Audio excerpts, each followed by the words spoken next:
Hello guys, welcome to the WebApic channel. In this video, we will be looking at how we can fix the issue of missing products. So without further ado, let's get started and check out when this happens. You might sometimes get the issue that the product that you have uploaded is not showing up in the query. Now the reason why this happens is when you're performing bulk uploads for your products, some of the product does not meet the standard or the specification of WooCommerce. When this happens, and when you do your search, the product does not show up. There is a very simple way to resolve this issue.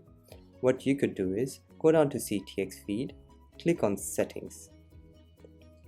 Under settings, under product query type, this is what the default is generally, which is WC product query. What you'd want to do is change this to both.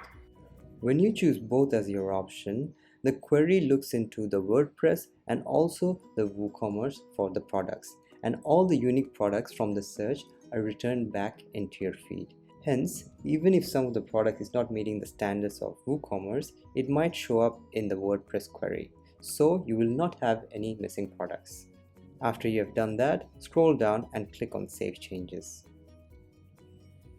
There you go guys, that's one very simple way of troubleshooting the issue of products not showing up in your feed. If you have any questions, you're welcome to reach out to us at support@webapic.com. I hope you guys found this video useful. Please leave a like and subscribe to this channel for more videos like this. I hope everybody has a good day. Thank you very much.